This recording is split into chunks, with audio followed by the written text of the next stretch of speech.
Prezado amigo telespectador da TV Mundo Maior, estamos iniciando mais um programa Abrindo a Bíblia. Nosso assunto ainda continua sendo reencarnação na Bíblia, abordando agora o Novo Testamento. E hoje nós vamos falar de uma passagem que chama muito a nossa atenção, que é conhecido como Transfiguração.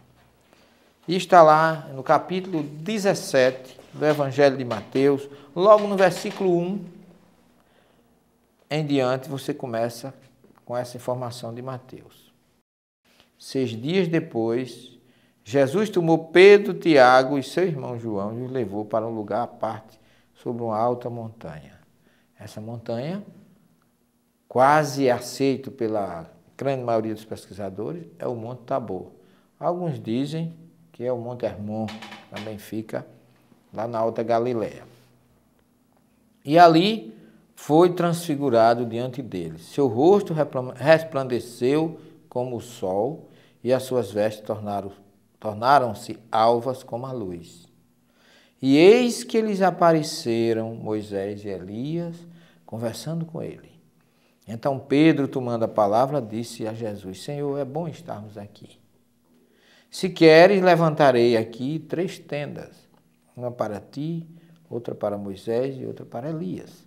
Ainda falava, quando uma nuvem luminosa os cobriu com sua sombra, e uma voz que saía da nuvem disse: Este é o meu filho amado, em quem me comprazo, ouvi-o. Os discípulos, ouvindo a voz, muito assustados, caíram com o rosto no chão. Jesus chegou perto deles e, tocando-os, disse: Levantai-vos e não tenhais medo. Erguendo os olhos, não viram mais ninguém. Jesus estava sozinho. Este episódio é um episódio que sempre me chamou muito a atenção, porque, paralelo ou semelhantemente ao que aconteceu no episódio do Tabor, nós temos aqui comunicabilidade entre os 2 planos, que ninguém pode negar. É bíblico. Moisés e Elias, que para muitos estavam mortos há muito tempo. Elias, que viveu no tempo dos reis, 750 anos antes de Jesus, e Moisés muito mais anterior, com o famoso êxodo e toda a codificação, todo o decálogo, todas as normatizações do judaísmo que se deve a Moisés. Muito bem. Para muitos não estavam mortos. Então Jesus, com esse episódio, ele oficializou a comunicabilidade entre os 2 planos. É assim que nós temos que ver. E não achar nenhum crime que você se comunique com o seu ente querido que está do outro lado. Será que alguém, porque morreu, porque faleceu, ou porque desencarnou, como nós falamos, e como fala Kardec na sua obra, O Livro dos Médiuns, será que essa pessoa deixou de gostar dos seus entes queridos? E se existe como entidade espiritual, não teria vontade de mandar notícias da espiritualidade para cá? O que é que tem isso de abominável? Porque Moisés disse que não se deveria consultar os cadáveres, realmente. O termo hebraico lá, Vedoresh el Hametim, que está no Deuteronômio 18, Moisés não está falando de alma, nem de espírito.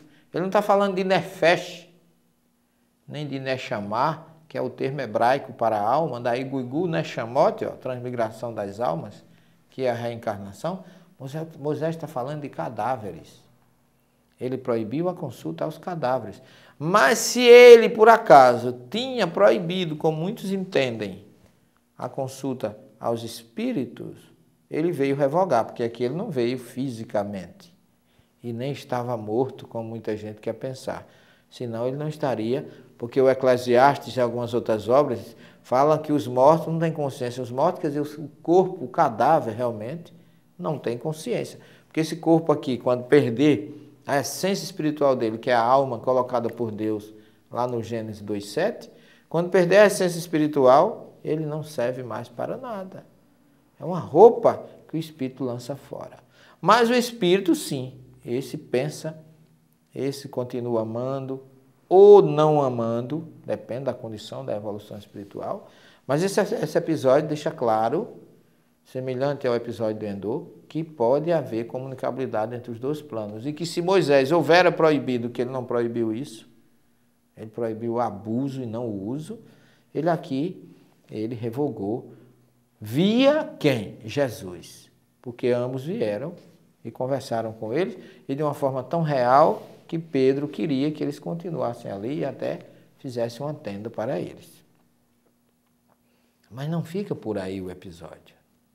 Na sequência, a partir do versículo 9, os discípulos, ao descerem do monte, Jesus começou dizendo: não conteis a ninguém esta visão, até que o Filho do Homem ressuscite dos mortos.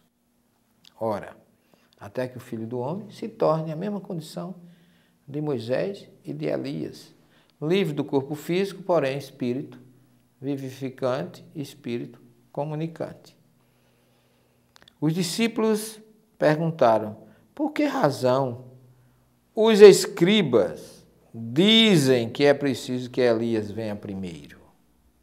Respondeu-lhe Jesus: certamente Elias virá para restaurar tudo.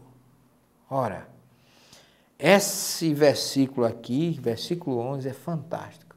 Elias virá para restaurar tudo quando? Se Elias já tinha chegado? Se Elias já tinha passado ali? Porque ele diz assim: eu vos digo, porém, que Elias já veio, mas não reconheceram. Ao contrário, fizeram tudo quanto quiseram. Assim também o Filho do Homem, no caso Jesus, sofrerá da parte deles. E aí os discípulos entenderam que ele se referia a João Batista. Ora, Elias viera como João Batista, que Jesus disse que ele já veio, mas fica uma questão. Elias terá de vir, mais uma vez, com certeza, para restaurar tudo. Só que esta vinda de Elias, nós entendemos diferente. Ele virá, terá de vir no futuro para restaurar tudo. Lembre-se, meu caro amigo telespectador, que Jesus diz lá em João 16, muito ainda tenho a vos dizer, mas não estáis preparados para ouvir agora. Mas quando vier o Consolador, ele relembrará tudo o que eu disse e vos ensinará coisas novas. E aí é que entra a figura de Elias, que nós vamos falar no próximo intervalo. Vamos fazer um pequeno descanso e retornaremos já. Muita paz.